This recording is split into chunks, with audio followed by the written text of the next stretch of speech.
Como siempre, en Paideia tienen las lecturas de la semana, en ese caso una sola lectura, que eran, a ver, déjenme abrir,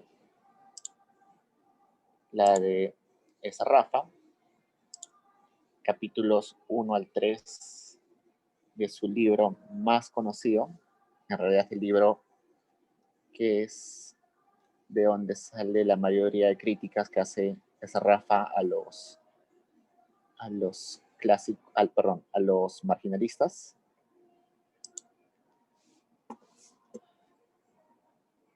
El libro es la producción de mercancías por medio de mercancías. Entonces, al igual que en las dirigidas anteriores, en Paideia, en la semana, en este caso semana 15, tienen un documento que se llama Estructura de la PD9, donde está lo que vamos a hacer hoy día. Y además está la estructura, más o menos, de lo que vamos a hacer hoy. Y también están las preguntas de discusión que hacemos antes, ¿no? Que hacemos siempre antes. Entonces empecemos. Como siempre, esas preguntas. ¿Bajo qué contexto económico social realizó su obra Rafa?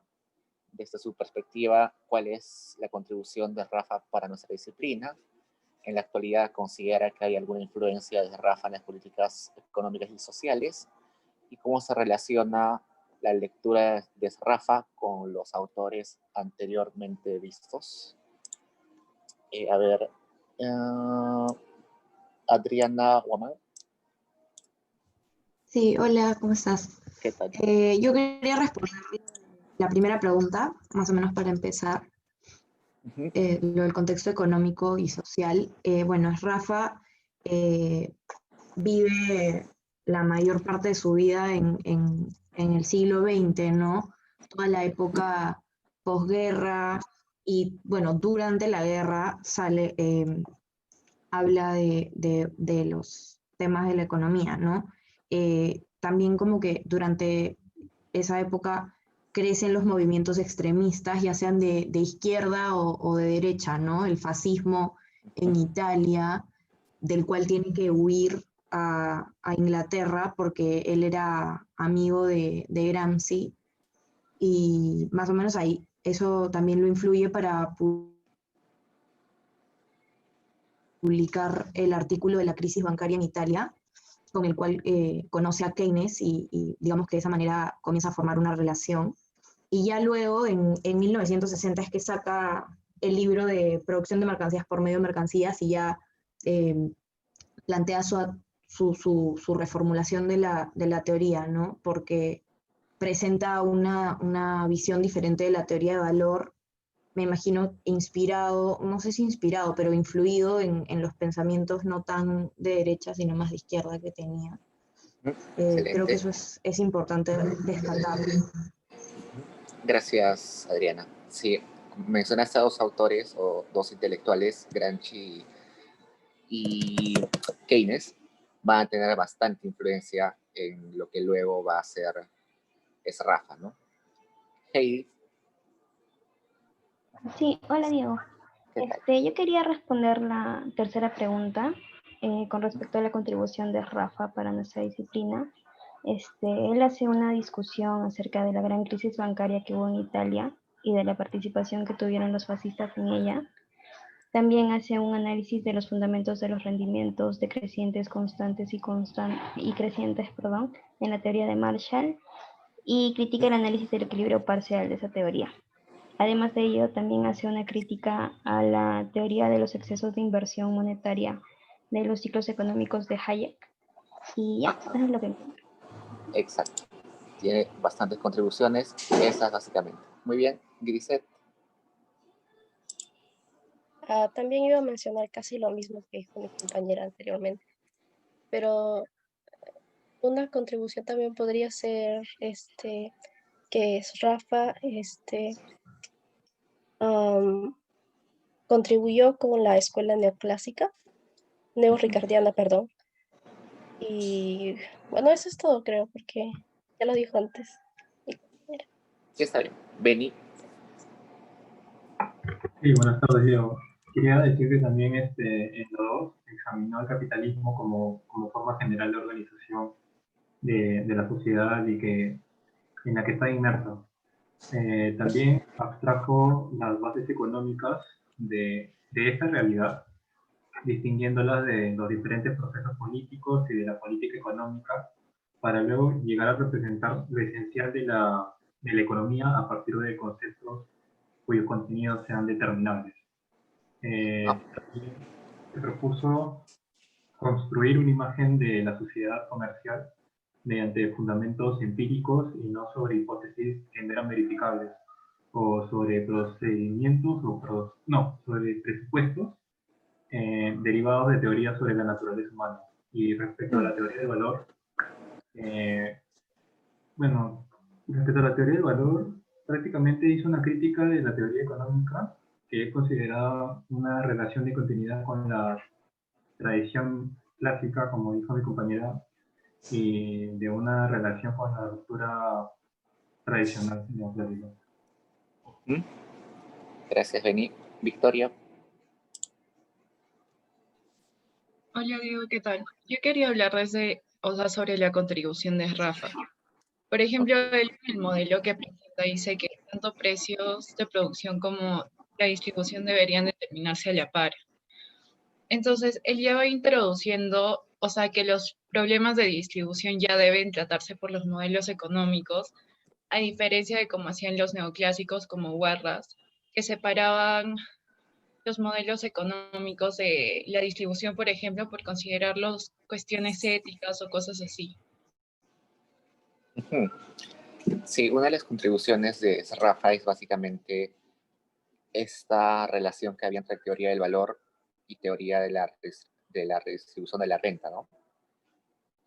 Los clásicos como Ricardo y compañía tenían una teoría en la cual la teoría del valor estaba intrínsecamente ligada a la redistribución de la renta. Ahora, esa Rafa va a decir que no necesariamente necesitamos estudiar los dos juntos, sino que pueden ir por separado. Es decir, el valor no necesariamente va a definir cómo se distribuye la renta. Eso vamos. Gracias, Victoria. Andrea. Sí, también otra contribución fue cuando él realiza su primera publicación, en el que explica la inflación en Italia tras la guerra, ¿no? Después de la guerra, mediante la interacción entre los agentes económicos, lo cual más adelante influyó en la obra de Keynes. Y también fue quien refutó la interpretación convencional, ¿no?, que se le daba a la historia del pensamiento económico como que tenía un único camino, ¿no? Pero así como mencionas, como que construyó una reformulación de la teoría clásica del valor y de la distribución. Gracias, Lisbeth.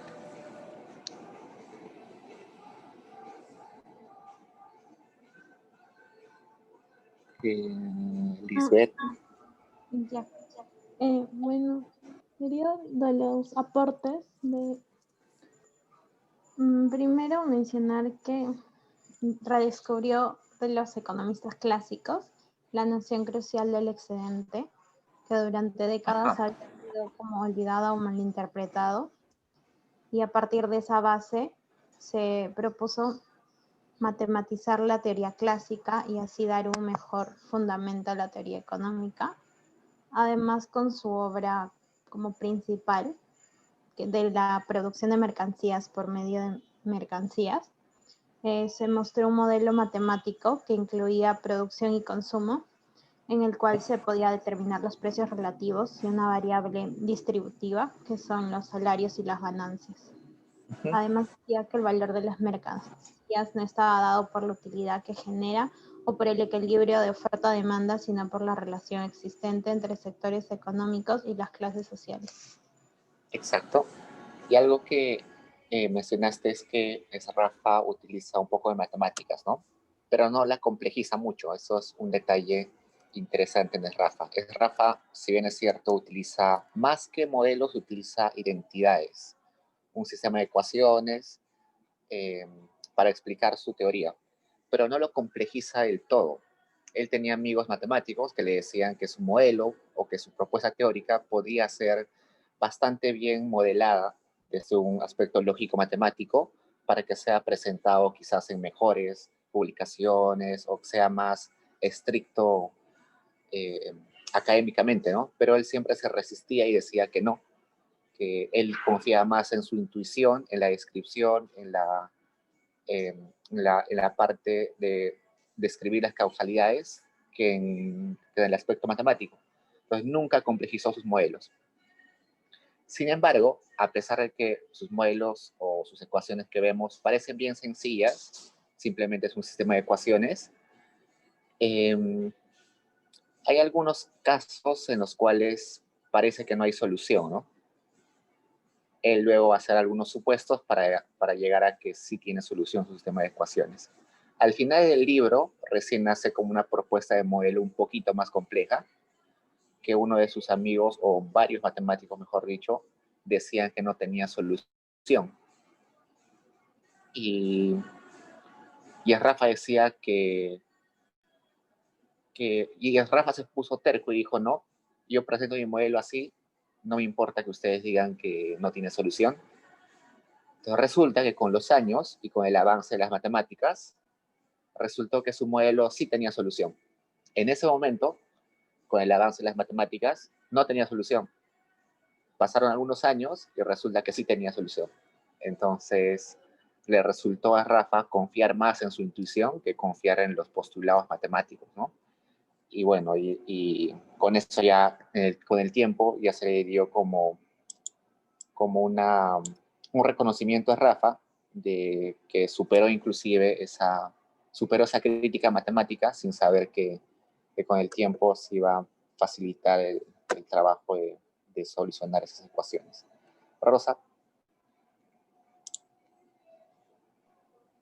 Buenas tardes, profesor. Yo quiero responder la pregunta 3. Más o menos, creo que es importante rescatar la industrialización manufacturera en la actualidad y creo que la influencia de Rafa en ello podría ser que debido a que esta industria manufacturera es como la transformación de materias primas, ¿no? De los sectores de ganadería y agricultura. Entonces, como se sabe, estos al final se convierten en bienes de consumo o bienes finales y en ese sentido el libro, bueno, claro, el libro de Rafa tendría un sentido porque esta industria manufacturera produce mercancías mediante mercancías y además la aportación de Rafa en esta parte es que para que el mercado crezca, para que se expanda, es necesario depende mucho de la demanda agregada, que es uno de los planteamientos de Rafa, y por ello la expansión de la producción, por ejemplo, de manufacturas, va a ser, o bueno, va a crecer dependiendo más que nada de la demanda. Y eso va a contribuir que los bienes de otros sectores y de otras industrias también crezcan junto con la economía, o sea, en total, ¿no? Ajá, exacto. Muy buena contribución. Ahí vi la mano levantada de Pamela. ¿Ya? ¿Querías participar, Pamela?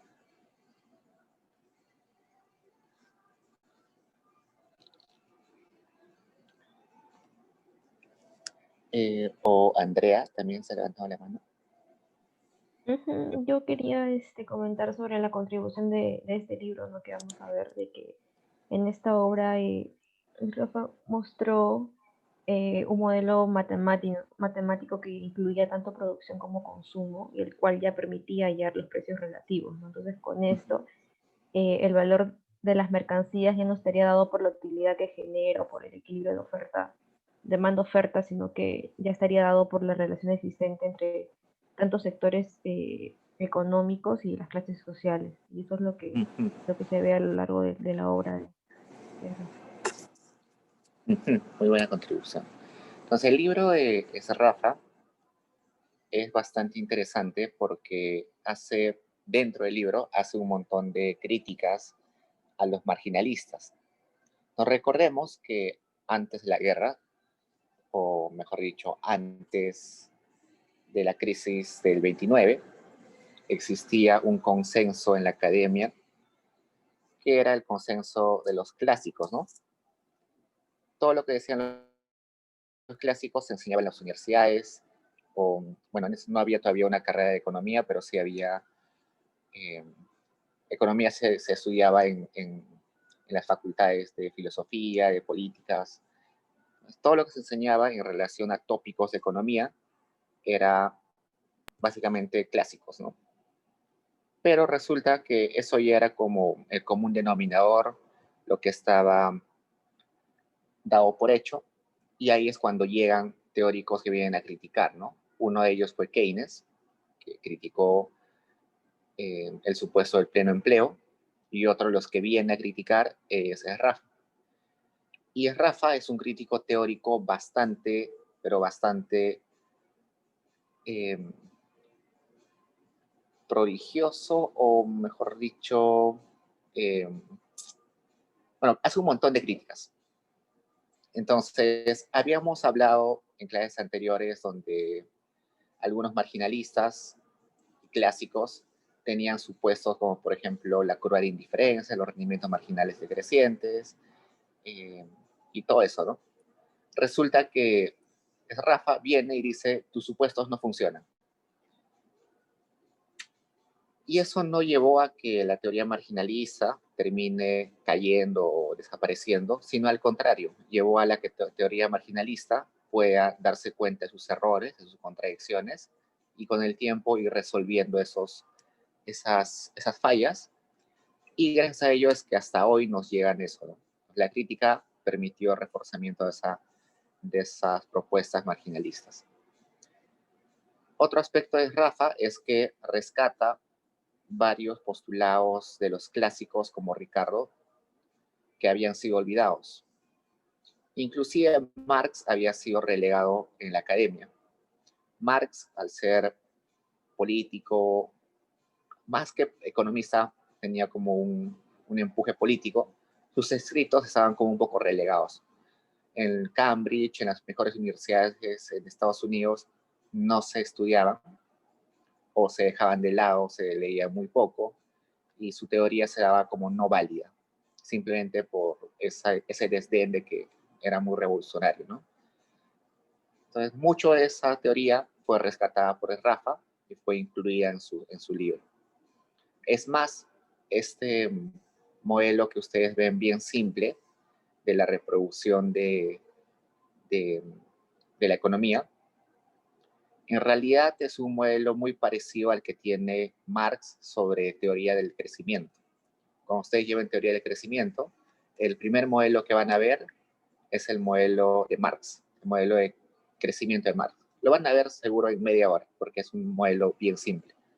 Luego de ese modelo ya van a entrar los modelos más complejos como de Solow, de Ramsey, pero antes de esos modelos van a ver el de Marx. Y es muy parecido a lo que hace Rafa, pero ya yendo a un nivel más macro. ¿Alguien más quiere participar? Rosa. Sí, profesor. Con respecto a la última pregunta, creo que Rafa también se relaciona, digamos que rotundamente con la postura de Joan Robinson, porque él fue fundamental en la controversia de Cambridge que hubo entre Estados Unidos y Inglaterra, claro, Inglaterra. Entonces, me parece importante porque la base de esa controversia es la función de producción que está, digamos, que forma parte del capital y el trabajo. Entonces, la controversia era que se mide el trabajo en horas, en horas hombre, pero el capital no tiene medición. Entonces, eso es lo que refutaba es Rafa, porque era una inconsistencia de por qué el capital no se puede medir a nivel agregado, o sea, a nivel agregado. Entonces, parece importante relacionar. En todas las conferencias que había en esos tiempos y donde hablaba de Rafa o a seguidores de Rafa le preguntaban ¿y cómo mides el capital? Esa era la principal crítica que le hacían. Bueno, luego soluciona de alguna forma eso. Hasta hoy en día es una pregunta abierta, ¿no? ¿Cómo mides el capital? Sí, es una pregunta todavía abierta, pero sí, esa fue más o menos la crítica en la que estuvieron en Cambridge en esos tiempos. Leamos un poco lo que dijo Claudia. Acá dejó, se desconectó creo Claudia, pero dejó su respuesta. Y dice, respecto al contexto, la obra de Rafa se publica en 1960. El contexto pertenece a la segunda mitad del siglo XX, donde Estados Unidos presenta una mayor intervención en la economía tras la Segunda Guerra Mundial. Se establece un nuevo orden económico como los acuerdos Bretton Woods, donde se establece una paridad fija entre el dólar y el oro. Hay un gran avance de la tecnología impulsada por la competencia entre Estados Unidos y la URSS. ¿Qué más? El primer capítulo se presenta como un supuesto de la sociedad que produce lo justo para mantener en donde el total de las mercancías que al principio estaban distribuidas entre las industrias. Y lo demás ya habla de otros. Y bueno, acá Maicelo me dice, Rafa critica la obra de Marshall, básicamente cuestiona la violación del principio ceteris paribus, ya que los rendimientos marginales crecientes y decrecientes dependían de distintas proporciones entre capital y trabajo, y la división y especialización del último medía entraba la economía. Sí, tienes razón. Es por eso que es Rafa, cuando escribe con el supuesto de rendimientos constantes, ¿no? Vamos a verlo en un toque. Asimismo, examina la obra de Marshall desde el punto de vista de la competencia. Rafa no veía el sistema de competencia perfecta, sino imperfecta. Eso es cierto, es uno de los primeros que empieza a estudiar los mercados imperfectos. Estas críticas se tomaron como base para establecer los estudios sobre competencia imperfecta, especialmente las de oligopolio. Andrea. Otro aporte también es que Rafa como redescubre, ¿no?, esta noción que había sido olvidada sobre el excedente, que había sido como que malinterpretado, y lo redescubrió, ¿no?, en los economistas clásicos. Y en base a ello, Rafa se propone matematizar, ¿no?, la teoría clásica para dar un mejor fundamento de la teoría económica. Ajá, perfecto.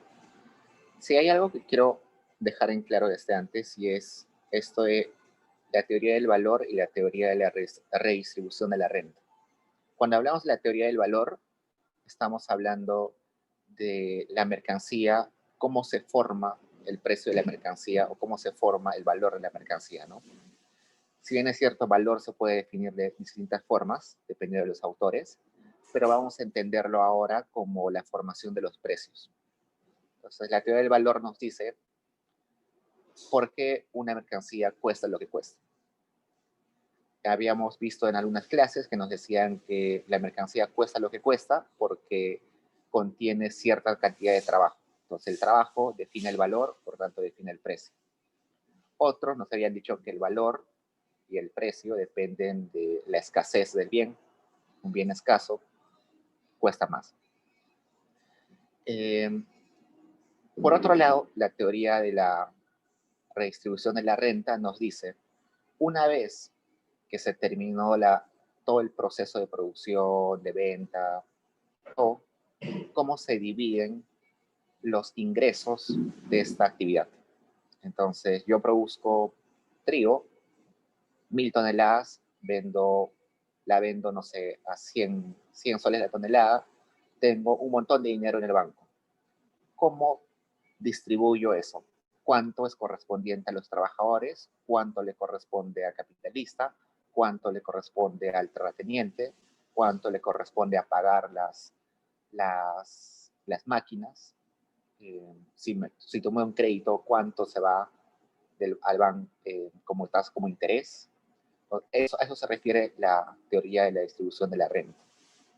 Entonces resulta que los clásicos nos decían, por ejemplo, que desde un inicio ya sabíamos cómo se iba a distribuir la renta, al menos para el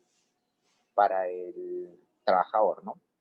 Entonces el trabajador desde un inicio tenía un salario, que en algunos casos habíamos llamado salario de subsistencia. El salario de subsistencia era el salario aquel que permitía que el trabajador sobreviva un día más y regrese al trabajo al día siguiente. Desde un inicio ya sabíamos qué parte de la producción se iba a quedar con el trabajador. Entonces, la teoría de la redistribución ya estaba definida desde antes de iniciar la producción, porque ya sabíamos cuál era el salario que le íbamos a pagar al trabajador, ¿no? Entonces, por tanto, Rafa dice que la teoría del valor y la teoría de la redistribución eran una sola o estaban muy relacionadas con los clásicos. Ahora él va a decir que no es así, que en realidad podemos separar ambas cosas. Entonces él pone un ejemplo y dice algo así, que los trabajadores en realidad van a recibir un salario correspondiente a cuán exitoso ha sido la producción. Entonces, si la producción del bien ha sido exitosa y se ha ganado un excedente grande, el salario va a ser también grande para los trabajadores. Si por el mismo bien ha ido mal y ha habido pésimas ventas, su salario va a ser pequeño. Entonces, en ambas situaciones, la cantidad de trabajo incluida es la misma, ¿no? Sino lo que cambió ahora es el resultado. Entonces, el resultado de toda la etapa de producción es la que al final determina qué parte de la renta se va a los trabajadores. Entonces, es una diferencia drástica, ¿no? Ya no estamos diciendo que la distribución de la renta se está determinando desde antes de la producción, sino ahora estamos diciendo que se está determinando al final del proceso de producción. Es un cambio dramático que va a ser importante en el RAF.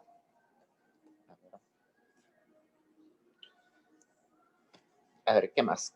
¿Alguien quiere comentar algo más sobre... Bueno, esto que acabo de decirles, ustedes dirán, entonces, ¿cómo es posible que al trabajador se le dé al final, en realidad, o sea, nosotros sabemos que por teoría de contratos, el salario se define al inicio de una relación contractual, ¿no? de una relación laboral. Yo aplico un empleo y me ponen mi salario al inicio y firmo, y mi salario va a ser el mismo durante, no sé, todo el tiempo que esté el contrato. Entonces, eso estaría desestabilizando lo que dice Rafa, ¿no? Rafa dice que al final de la producción recién sé mi salario. Pero si firmo un contrato, yo sé mi salario desde un inicio. Entonces, para eso, lo que Rafa introduce es la recurrencia en la actividad económica. Entonces, si la actividad es recurrente, se reproduce una y otra vez, lo que va a pasar es que yo sé más o menos, y también el empresario sabe más o menos, cómo son las condiciones de la economía y cómo se va a comportar y cómo van a ser los resultados de la producción de mi bien. Entonces, con un año de anticipación, o con varios años de anticipación o meses de anticipación, yo sé más o menos, yo preveo de que la venta, no sé, de limones va a ser exitosa.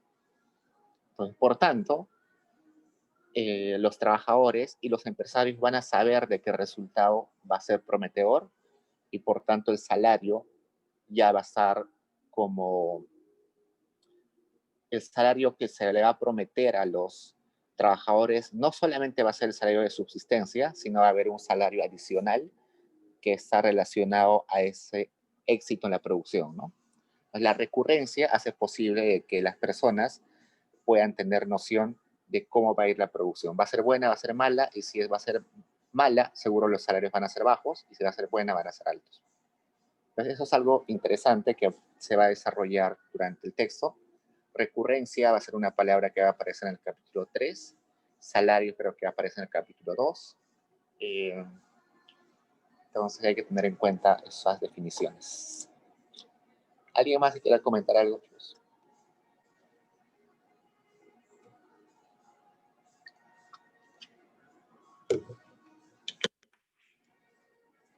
Acá Pamela me dice que otra de las contribuciones de Rafa es que redescubrió en los economistas clásicos la noción de excedente, que antes había sido olvidada o malinterpretada, y a partir de esta base se propuso matematizar la teoría clásica y así dar un mejor fundamento a la teoría económica. Sí, exacto.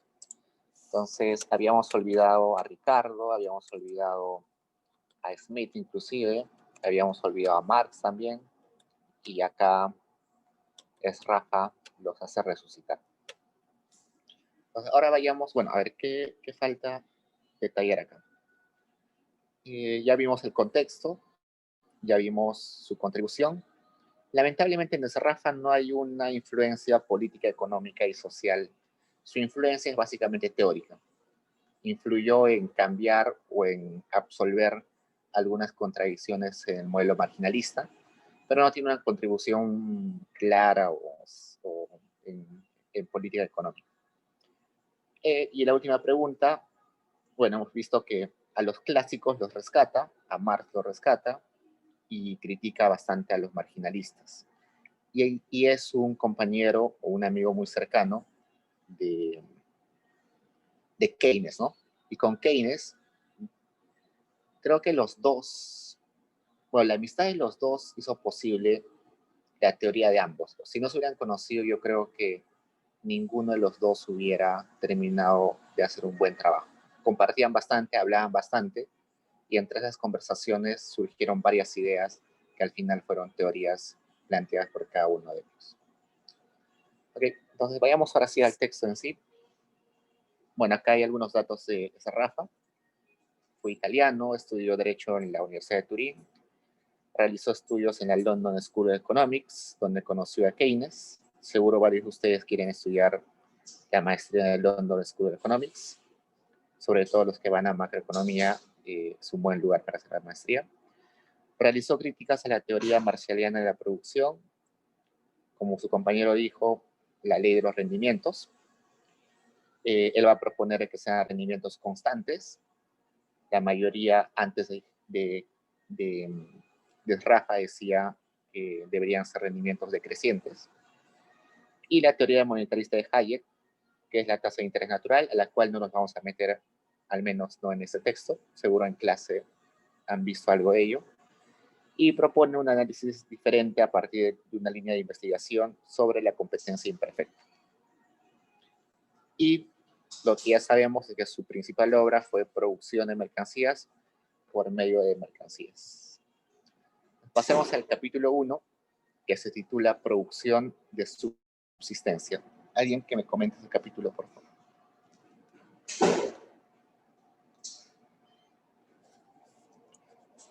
Heidi. Sí, creo que comienza como que haciendo algunos supuestos de una sociedad en la que solo se producen trigo y hierro y que estas mercancías son utilizadas para el sostenimiento de quienes trabajan en el caso del trigo y como medios de producción en el caso del hierro. También se da cuenta que para cada mercancía que inicialmente estaba distribuida entre las industrias según sus necesidades, aparece al final del año totalmente concentradas en las manos de su productor. Y esto él lo llama como métodos de producción. Muy bien, Heidi. Victoria. Nos habla de una economía que produce lo necesario para mantenerse. Entonces, él nos va a decir que también, o sea, justo separa en trigo y hierro, que no solo está incluido lo que o sea, la cantidad del bien que se necesita para producir, sino que también lo que se necesita para pagar a los trabajadores. Entonces, también incluyen los salarios de subsistencia. También nos dice que va a haber un único valor de cambio que va a poder dar lugar al restablecimiento inicial, y que las variables a encontrar van a ser los precios de los bienes. Gracias, Victoria. ¿Alguien más quiere comentar? Es un capítulo corto en realidad.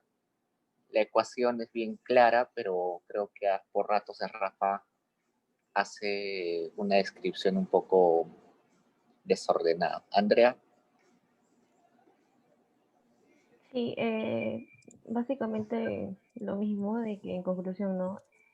Rafa señala de que los valores, ¿no?, de esta producción subsistencia surgen justamente de los métodos de producción. Y así como mencionaba mi compañera, también menciona sobre los salarios de los trabajadores. que estarían incluidos como parte de los requerimientos técnicos para producir. Muy bien. A ver, veamos. A ver, ¿qué nos dice? Entonces, el ejemplo más claro de esto es, bueno, él lo plantea como hierro y trigo, ¿no? Pero para producir trigo también necesitamos trigo, ¿no? Necesitamos el mismo trigo, semilla de trigo, así que necesitamos trigo. Cuando producimos papas, necesitamos sembrar una papa y de esa papa, de cada ojo de la papa va a salir una raíz y de esa raíz se van a multiplicar las papas, ¿no? Entonces, para producir un bien, necesariamente, casi siempre, o usualmente, necesitamos el mismo bien para producirlo. A veces no es necesario, pero bueno, en varios casos sí es así. Entonces, leamos un poco acá qué dice. Dice, cada mercancía entra directamente en la producción de los demás, y esos los llamamos los medios de producción. En este caso, estamos hablando de una economía donde no hay excedente, por tanto, solamente se va a reproducir la economía, no se va a expandir, ni se va a achicar, simplemente va a ser la misma. Adriana, ¿tienes alguna contribución?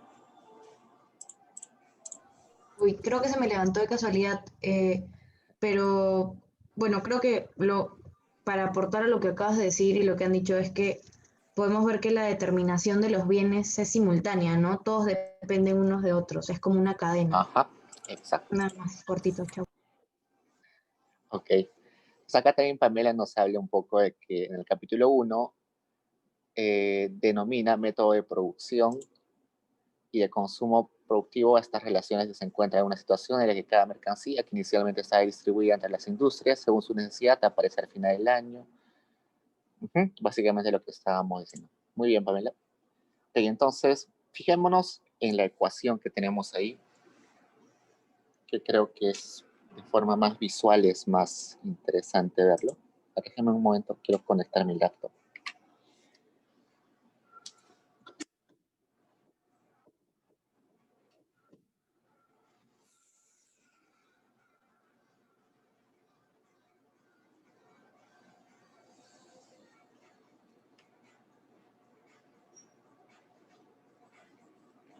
Denme un segundo, chicos.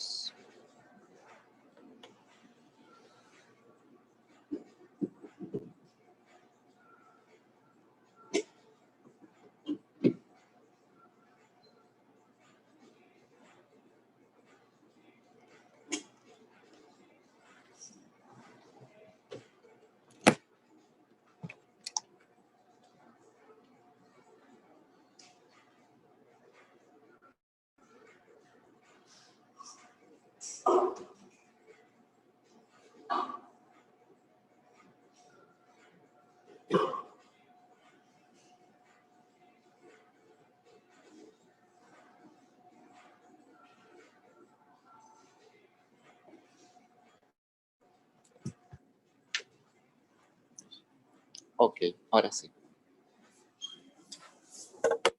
Okay, resulta, veamos la ecuación que tenemos ahí. Tenemos un A sub 0, un B sub 0, así hasta un K sub, perdón, un A sub A, un B sub A, un K sub A y un A sin ningún subíndice. ¿Qué me dice a qué se refieren esos A's con subíndices y al A sin subíndice?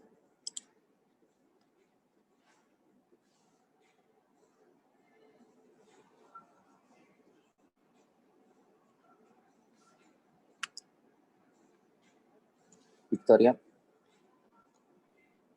A ver, el A con subíndice sería la cantidad del bien A que se necesita para producir determinado bien. Puede ser el B, el K, y el A sin subíndice va a ser la cantidad total del bien A que se produce en la economía.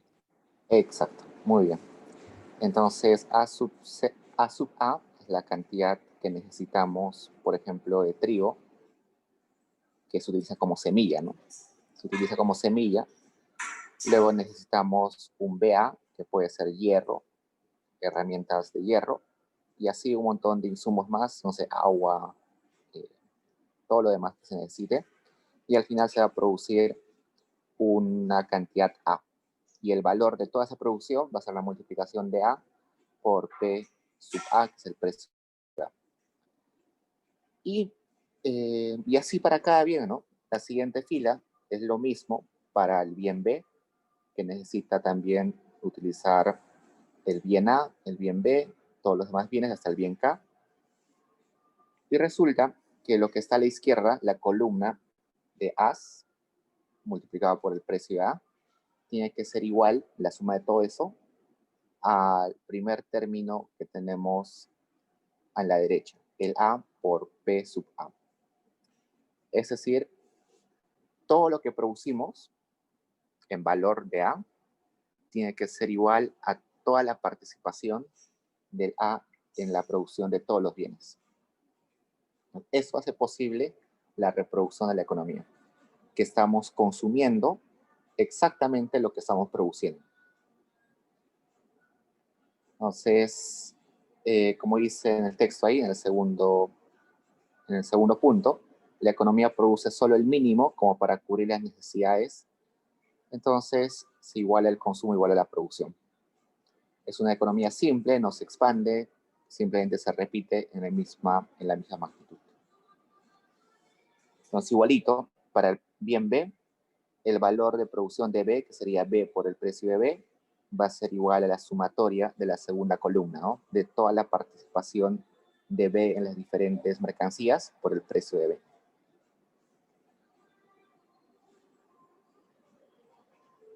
Ok, de ahí nos dice que son insumos intermedios. El sistema se comporta como un nodo de autorreemplazamiento. Se repite una y otra vez. Ya dijimos que la suma de esa columna es igual al primer elemento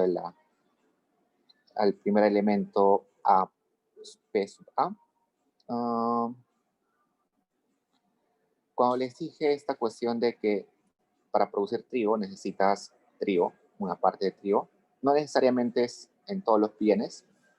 Quizás en la agricultura es más notorio, ¿no? Porque tienes que sembrar la semilla para producir, ¿no?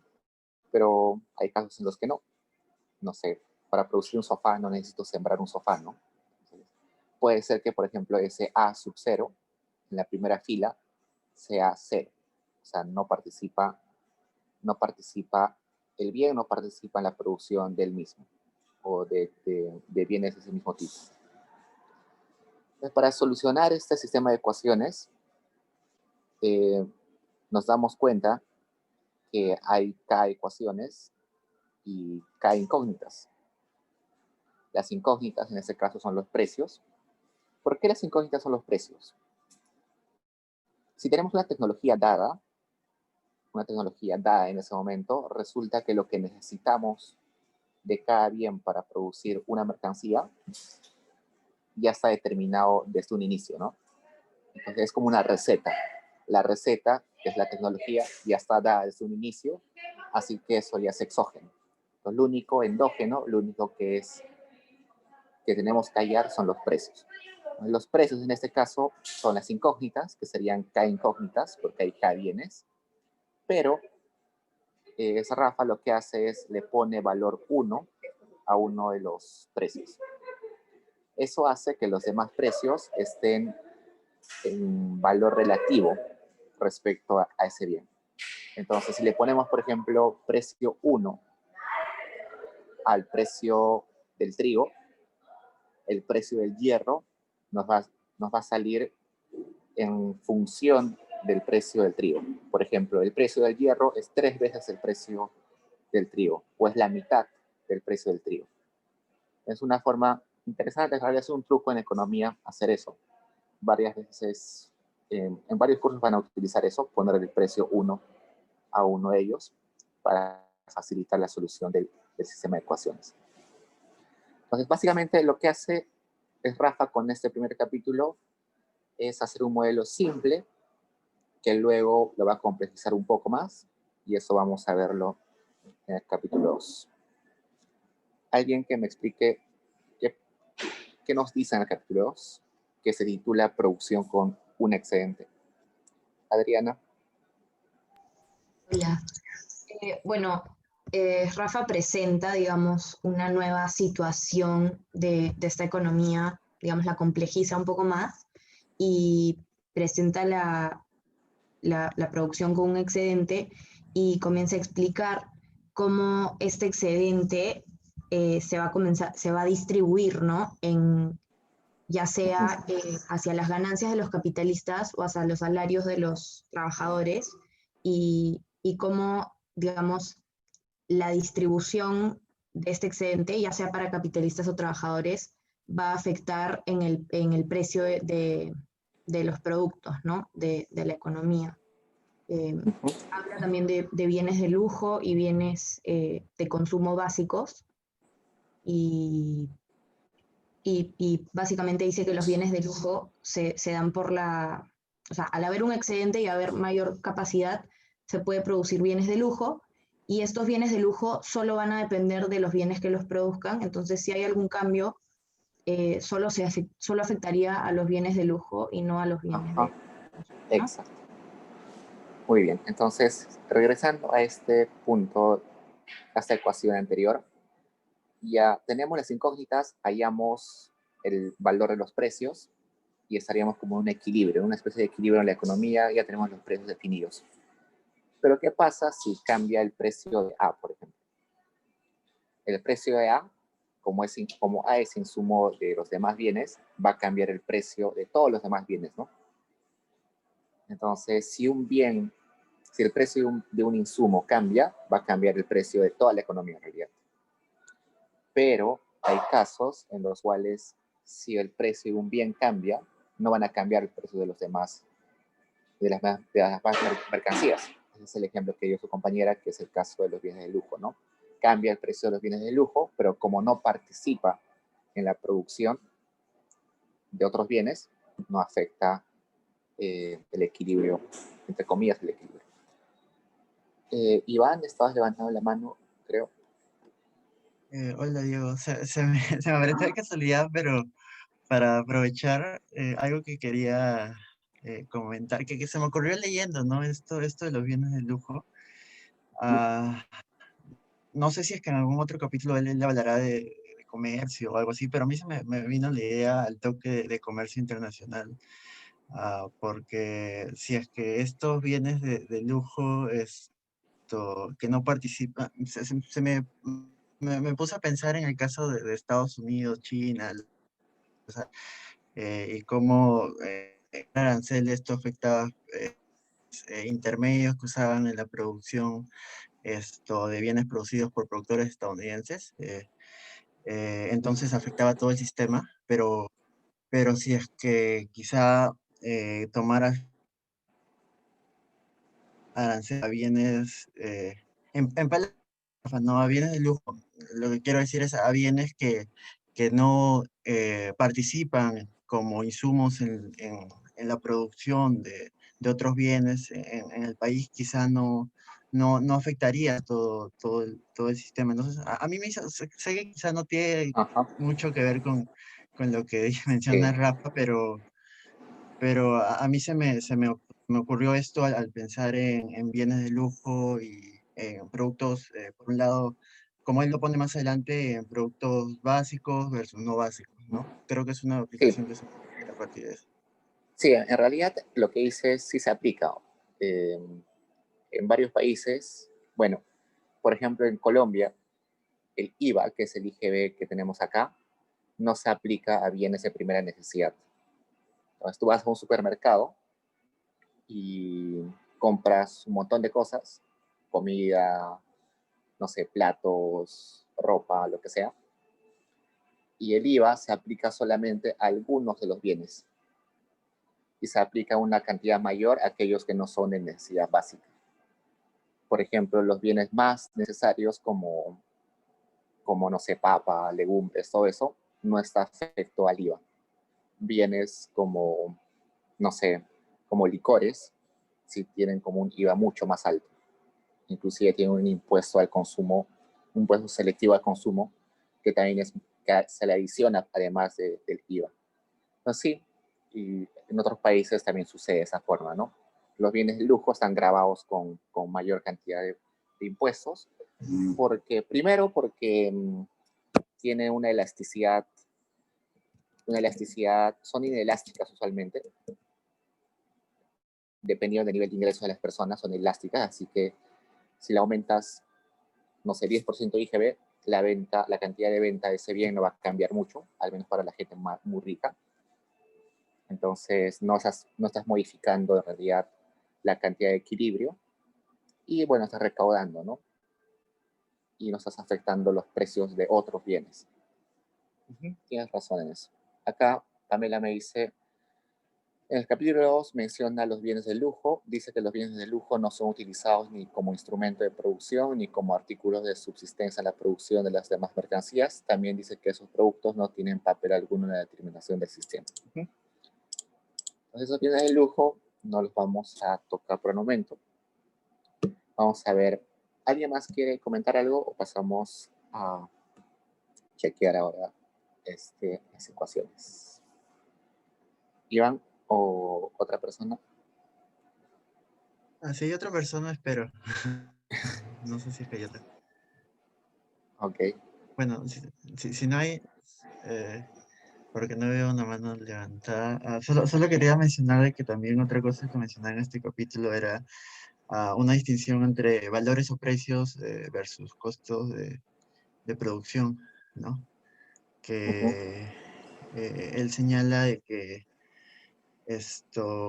valores o precios es más apropiado para los productos básicos, porque no solo, ¿cómo se dice? Su relación de cambio depende del uso que se le dé en la producción de otras mercancías básicas, como también del grado que estas otras mercancías básicas entren en la producción de ese mismo bien. Ajá, ¿no? sí, exacto. Y en cambio el costo de producción es más para los productos no básicos que no participan me parece que no participan en la producción de otros bienes. Sí, lo que dice Rafa es que el valor de un bien depende de cuánto este bien participe en la producción de otros bienes y de cuánto otros bienes participen en la producción de ese bien. Eso vamos a verlo con más detalle, creo, después. Entonces, acá dice, si la economía produce más del mínimo necesario para el reemplazamiento, va a existir un excedente, que le vamos a llamar beneficio, para simplificar. Y ese beneficio o excedente se tiene que distribuir entre los agentes. Pero resulta que si estamos en esa situación, hay como una autocontradicción, ¿no? Porque estamos produciendo más de lo que se puede consumir. Entonces, ¿qué pasa con lo que no se está vendiendo, con lo que está produciendo en adición? Al final se va a vender si son bienes que no se pueden mantener en el tiempo, se van a malograr. ¿Qué va a pasar? Vamos a ver que en realidad lo que está diciendo acá es que el valor de la producción está excediendo el valor del consumo.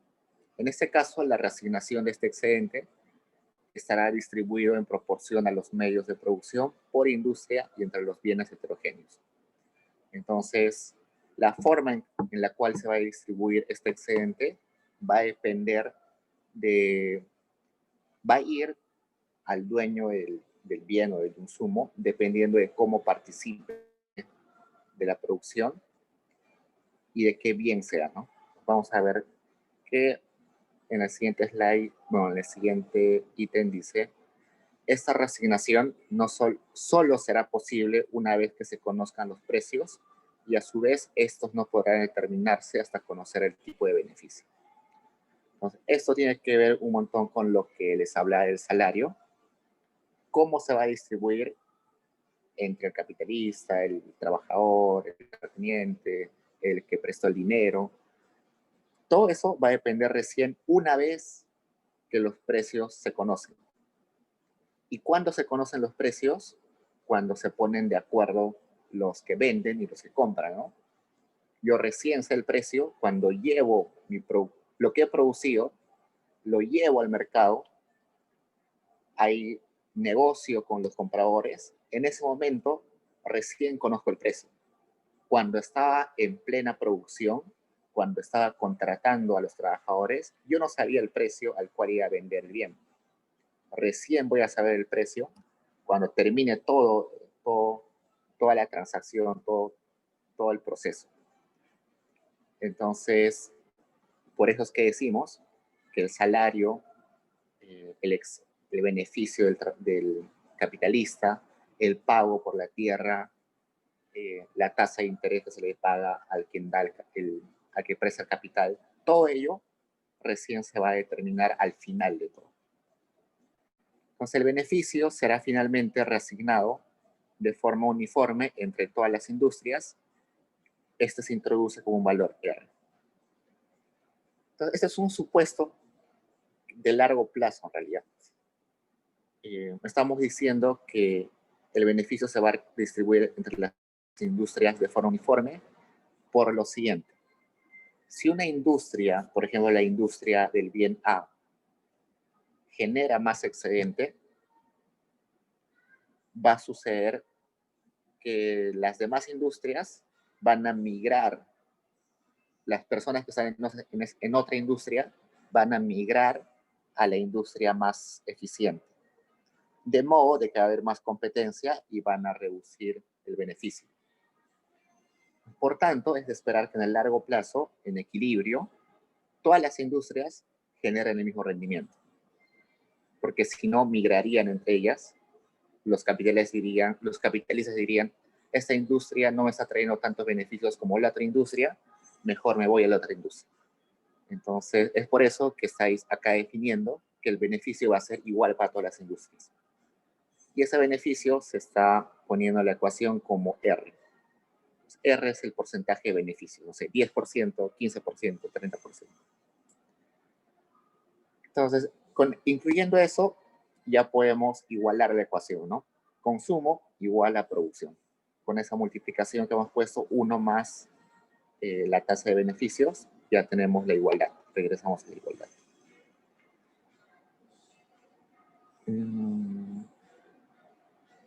Acá Benny lo que me dice viene luego. Vamos a chequear qué viene luego. Bueno, el sistema que ahora tenemos tiene K ecuaciones y K menos un precios y el tipo de beneficio que es R, ¿no? Entonces, también se va a poder solucionar, no hay problemas. Ahí nos habla del bien de lujo, que ya hemos visto hace un rato, y luego va a definir qué son mercancías, bueno, va a definir lo que son productos básicos y los que son productos no básicos. ¿Alguien que recuerde qué es un producto básico y qué es un producto no básico?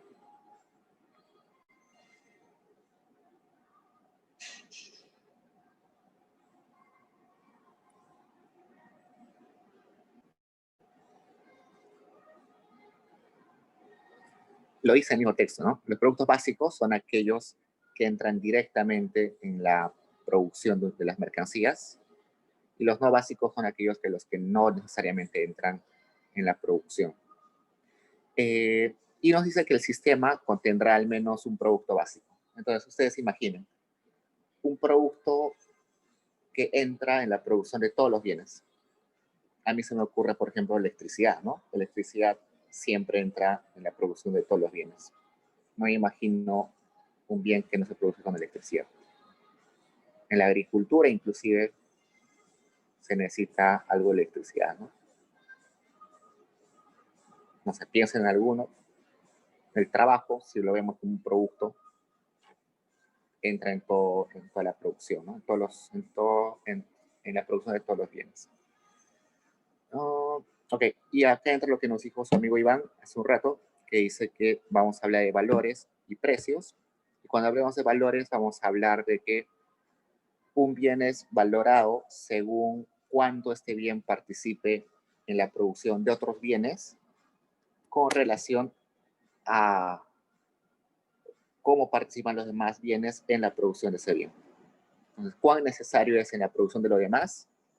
Y cuán necesitado es de la participación de otros bienes.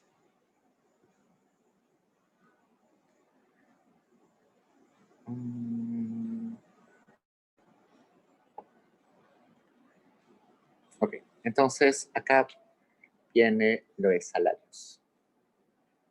Cuando hablamos de salarios, vamos a hablar de dos tipos de salarios. Un salario de subsistencia y un salario de excedente.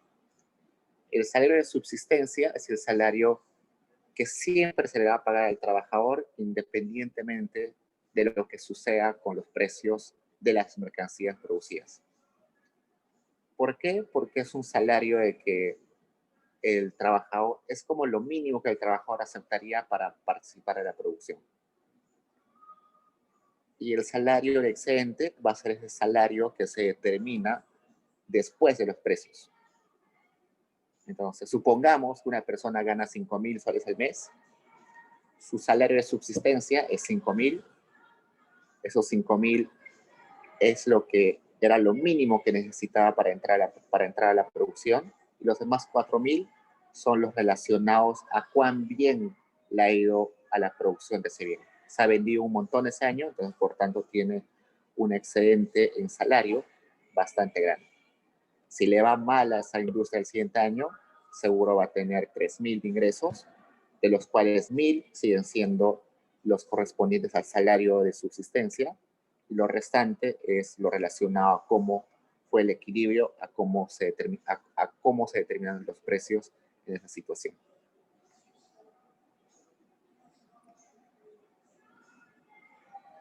Entonces, eso es lo que nos dice acá exactamente. Hay que separar las dos partes del salario. Ese salario que es de subsistencia y el salario que es por excedente. Entonces, para ello, lo que vamos a hacer es aumentar una ecuación más. Esa ecuación, la que nos dice es que L, que es la cantidad de trabajo o trabajadores, se van a dividir entre las industrias. Entonces, LA es la proporción de trabajadores o la cantidad de trabajadores que se necesitan para producir el bien A. LB es la cantidad de trabajadores que se utilizan para producir el bien B. Y esa ecuación la vamos a introducir como una más, y además también esa ecuación, o bueno, el trabajo también se va a incluir como un insumo más.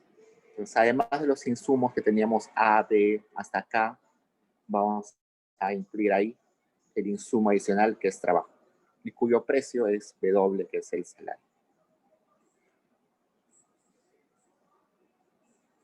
Entonces, el precio que se va a determinar el precio se va a determinar, bueno, el precio del trabajo, que es W, se va a determinar también en este sistema de ecuaciones. Entonces, si le va a ir bien a la ecuación, seguro se ve W en equilibrio, debe ser alto.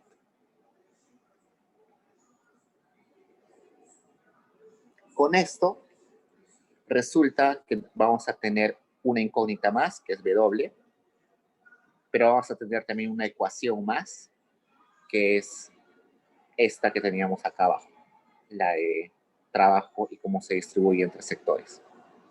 Entonces, eso va a decir que tenemos K más 1 ecuaciones, K más 2 variables, y además vamos a decir que algún precio tiene valor 1, y con eso el sistema va a poder tener solución.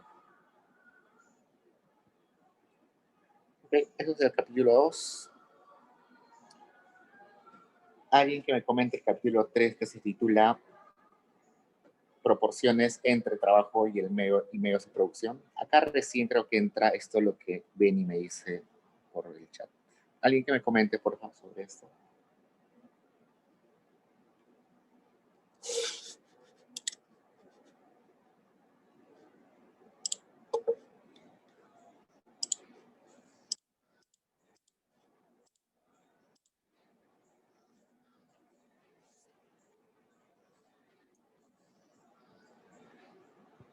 El capítulo más denso creo que era el 2, pero ya lo superamos.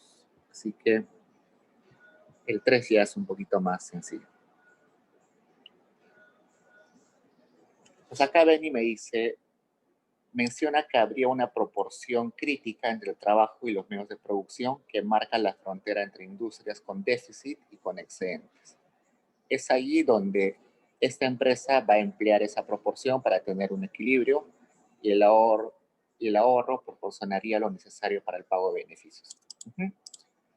Eso recién lo va a detallar en ese capítulo 3. Resulta que vamos a tener que definir una frontera o un punto crítico donde las industrias pasan de tener déficit a tener excedente. Para ello, lo que va a decir Rafa es lo siguiente. Va a relacionar el trabajo, por tanto el salario, con los medios de producción, es decir, y también con los precios de los insumos de producción. Entonces, asumamos que la participación del trabajo puede estar entre 0 y 1. Si la participación del trabajo en la producción de un bien es 0, quiere decir que en esta ecuación todo lo que está en amarillo seguiría, ¿no? Todo se va. Si W es 0, o la participación del trabajo es 0, todo lo que está en amarillo en esa ecuación se va y regresaríamos a una situación anterior, ¿no? Donde todo se iba a... todo el excedente se iba a los capitalistas o a los dueños del capital. Pero también puede suceder de que toda la participación en la producción solamente sea de trabajo y no de capital, y por tanto, en esta ecuación, ese R sería igual a 0, y estaríamos en una ecuación más simple, donde ya no habría excedente extraordinario en realidad. Lo que habría sería que el excedente se iría solamente al trabajador. No habría un excedente que se reparte con el capitalista. Entonces, entre esos dos rangos, entre que no hay nada de participación del trabajo y que el trabajo es todo lo que se necesita para la producción, entre ese rango es en el cual funciona la economía en realidad. Entonces, las empresas tienen que buscar un punto entre ese rango en el cual tengan un paso entre tener déficit a tener excedente. Pues el segundo punto es lo que les dije, que el salario puede ser 1 o que la participación del trabajo es 1 y R quedaría eliminado. Entonces, veamos por qué una industria podría tener excedente y por qué una industria no podría tener excedente. Imaginemos una situación en la cual el salario cae y tenemos dos tipos de industrias. Una industria que utiliza intensivamente mano de obra y una industria donde no se utiliza casi nada de mano de obra o no se utiliza mano de obra. Entonces, imaginemos que una industria intensiva en mano de obra es, por ejemplo, la agricultura. Por ejemplo, en Ica, para cosechar y para sembrar, lo que básicamente necesitas son trabajadores, mano de obra que siembra y que cosecha. Maquinarias necesitas muy poco y otros insumos también en poca cantidad. Entonces, si el salario cae en ese tipo de industrias, evidentemente los costos se reducen, porque casi todo el costo es mano de obra. Entonces, en esa situación, el excedente crece un montón, porque te estás ahorrando el costo en salarios en gran porcentaje. Entonces, esas industrias son las que van a tener excedente ante la caída de los salarios. Por otro lado, imaginemos una industria donde no utilizan casi nada de trabajadores o nada de trabajadores. Por ejemplo, no sé, alguna empresa que esté totalmente automatizada y todos sean robots. Una caída en salarios en esa industria no va a tener impactos y por el contrario va a ser una industria que va a estar en desventaja a las demás industrias. Porque mientras esta industria está manteniendo sus costos, otras industrias están reduciendo sus costos y son más competitivas. Entonces, por tanto, esa caída de salarios, por un lado, va a favorecer a algunas industrias y por otro lado va a desfavorecer a otras. Pero como hemos visto hace un rato, en equilibrio no puede haber industrias favorecidas y otras desfavorecidas, porque se migraría entre industrias. El capitalista diría, esta industria está desfavorecida, me voy a la otra industria. Entonces debe existir un punto de quiebre entre ese 0 y 1, donde sea indiferente la industria entre tener excedentes y tener déficit, es decir, tener como un beneficio igual a 0. ¿Cómo se determina ese punto de quiebre donde se pasa de tener déficit a tener excedente? Se define según cuánto trabajo necesitas entre cuántos de los demás medios de producción necesitas. Entonces, depende de si estás utilizando un montón de trabajadores o un poco de trabajadores. Entonces, eso va a depender de la característica de cada economía, pero teóricamente depende de esa relación, del porcentaje de trabajadores que utilices y el porcentaje de los demás insumos que utilices. A eso se le llama la proporción crítica, que es lo que está resaltado en rojo ahí.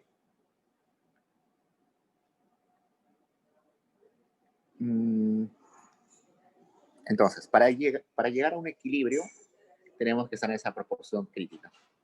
Seguro va a haber momentos en los cuales los precios de algún insumo va a cambiar, el precio de los salarios va a cambiar, pero se va a tener que regresar a un equilibrio donde se va a cumplir la proporción crítica. Y bueno, como les dije hace un rato, la recurrencia, ¿no? Para saber exactamente cómo anticiparnos a cómo va a ser el resultado de la economía, cuáles van a ser los precios, si va a ser un buen año de producción o un mal año, necesitamos la recurrencia. Y la recurrencia básicamente lo que nos da es información. Información para anticiparnos o información para saber cómo se va a comportar la economía. Y bueno, acá les dice que el beneficio sea igual a 0, ¿no? Y eso es exactamente lo que vimos hace un rato. Ese punto crítico, donde se pasaba de tener déficit a tener excedente, en ese punto el beneficio es igual a 0. Y ese punto es el punto de equilibrio. ¿Alguien que tenga algún comentario adicional, chicos, o pregunta?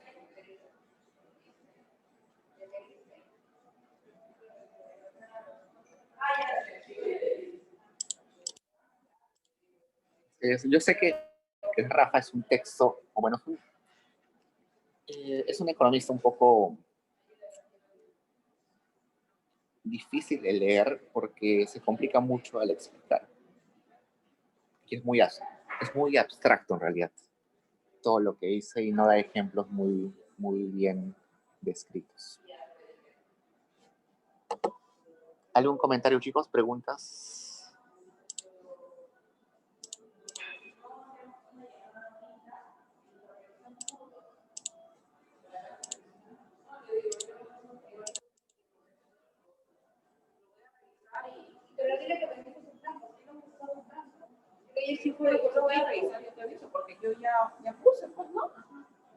Okay. Si no tienen preguntas, estos serían los 3 capítulos de Rafa. Cualquier cosa me escriben. Ya sé que su examen creo que es en unos días, así que suerte. ¿Qué más? Bueno, las notas ya saben que van a estar esta noche a más tardar, así que suerte en sus finales. Y bueno, ya nos veremos en otros cursos o en otras situaciones. Cuídense, chicos. Nos vemos.